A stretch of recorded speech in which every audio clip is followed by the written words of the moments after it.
Salam sejahtera murid-murid yang saya kasihi sekalian. Selamat datang ke kelas Cikgu Chan. Hari ini kita akan bersambung dengan topik dalam sejarah tingkatan 4 KSSM. Baik, mari kita mula belajar. Sebelum kita bermula, pastikan anda sudah bersedia untuk mengikuti pembelajaran kita pada hari ini. Yang pertama, fokus sepenuhnya. Yang kedua, anda digalakkan untuk merujuk buku teks apabila perlu.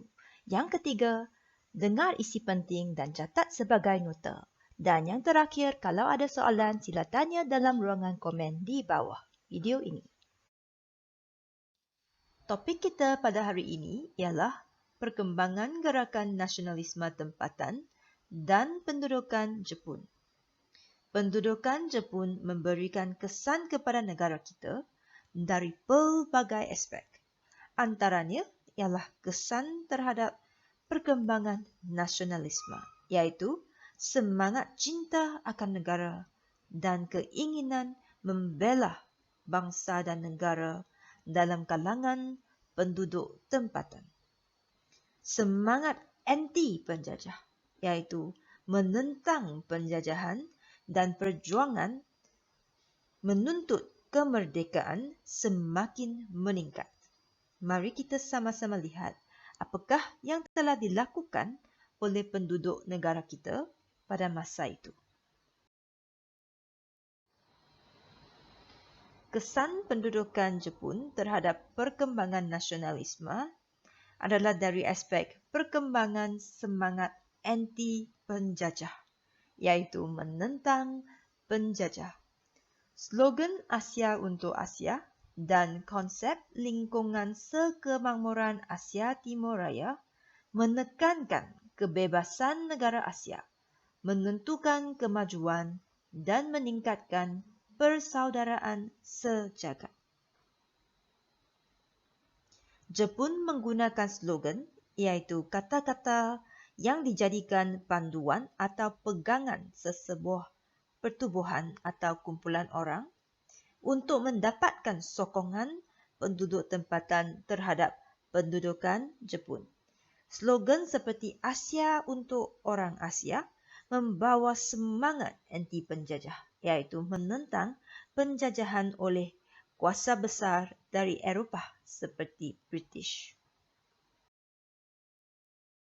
Konsep ini selari dengan perjuangan sebahagian daripada golongan nasionalis di tanah Melayu, terutama Kesatuan Melayu Muda. Konsep bermaksud idea. Idea Jepun ini untuk membebaskan negara Asia daripada penjajahan Barat adalah selari, iaitu sama arah atau tujuan dengan usaha golongan nasionalis di negara kita. Perjuangan kumpulan yang mempunyai idea yang paling dekat dengan Jepun ialah perjuangan orang Melayu dalam Kesatuan Melayu Muda (KMM) yang sudah pun berhasrat menentang British untuk mewujudkan Melayu Raya, iaitu gabungan negara kita dengan Indonesia walaupun sebelum kedatangan Jepun. KMM bekerjasama dengan Jepun dan berharap Jepun dapat memberikan kemerdekaan kepada tanah Melayu. Oleh kerana tujuan perjuangan KMM selari dengan konsep perjuangan tentera Jepun, maka KMM pun bekerjasamalah dengan Jepun dengan harapan Jepun dapat menolong negara kita merdeka. Langkah awal tentera Jepun membangkitkan semangat nasionalisme dalam kalangan orang Melayu adalah dengan membebaskan ahli KMM yang dipenjarakan oleh British. Seperti mana yang kita telah belajar dalam bab 2, Ibrahim Yaakob dan ahli KMM telah ditangkap dan dipenjarakan oleh British di Singapura apabila gerakan nasionalisme mereka dikesan oleh British pada tahun 1941. Apabila Jepun berjaya menduduki tanah Melayu, Jepun terus membebaskan mereka untuk menaikkan semangat nasionalisme mereka. Namun begitu, pada bulan Jun 1942, tentera Jepun membubarkan KMM kerana tindakan pemimpinnya menuntut kemerdekaan daripada Jepun. Apabila pemimpin Kesatuan Melayu Muda seperti Ibrahim Yaakob menyampaikan hasratnya untuk mendapatkan kemerdekaan untuk negara kita, Jepun terus tutup ataupun menghentikan persatuan KMM dan tidak membenarkan mereka untuk meneruskan apa-apa aktiviti sekalipun.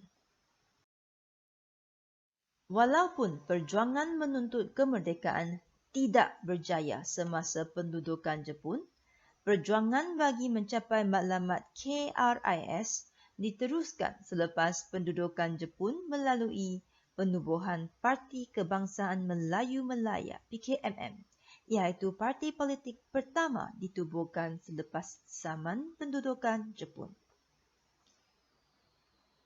KRIS ialah Kesatuan Rakyat Indonesia Semenanjung, sebuah kesatuan yang ditubuhkan untuk mencapai kemerdekaan tanah Melayu bersama-sama dengan Indonesia. KMM tidak berjaya mendapatkan kemerdekaan untuk negara kita apabila Jepun sudah kalah dalam Perang Dunia Kedua. Namun, selepas pendudukan Jepun tamat, mereka terus berusaha lagi untuk mencapai matlamat dengan menubuhkan bukan lagi persatuan tetapi parti politik, iaitu persatuan dengan semua ahli yang mempunyai ideologi untuk membentuk pemerintahan negara yang sama, iaitu PKMM. Berikutan kekurangan pegawai Jepun, orang Melayu dan Iban diberikan jawatan dan kuasa yang lebih tinggi sebagai pegawai daerah yang sebelumnya hanya disandang oleh pegawai British. Yang ini antara permulaan kesedaran politik di Sarawak. Menjawat jawatan tinggi turut memberikan kesedaran dan keyakinan kepada pegawai tempatan untuk menjalankan tugas penting.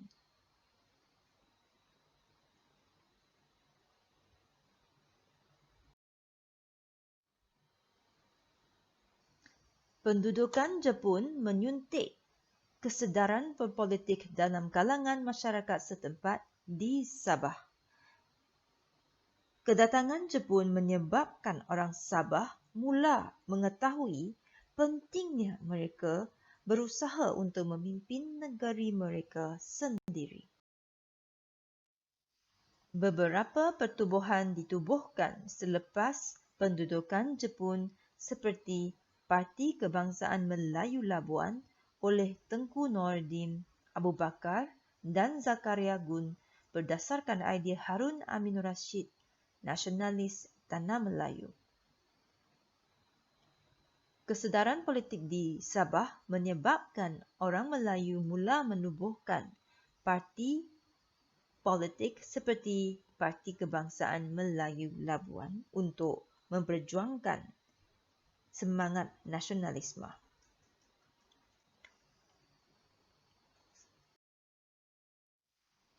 Secara kesimpulan, perkembangan gerakan nasionalisme tempatan dan pendudukan Jepun boleh dilihat dari aspek semangat anti penjajah, usaha menuntut kemerdekaan, dan kesedaran politik di Sabah dan Sarawak. Murid-murid bolehlah merujuk slide ini untuk kesemua isi penting untuk topik ini. Mereka yang tidak belajar dari sejarah pasti akan mengulanginya. Jadi, apakah yang dapat kita belajar dari topik pada hari ini? Semasa pendudukan Jepun di negara kita, berlaku perkembangan nasionalisme di negara kita. Namun, apabila usaha mendapatkan kemerdekaan dimulakan, Jepun terus menghentikan aktiviti pemimpin tempatan. Maka, kita sedar bahawa penjajahan negara menghalang kita daripada menentukan hala tuju negara kita sendiri. Maka,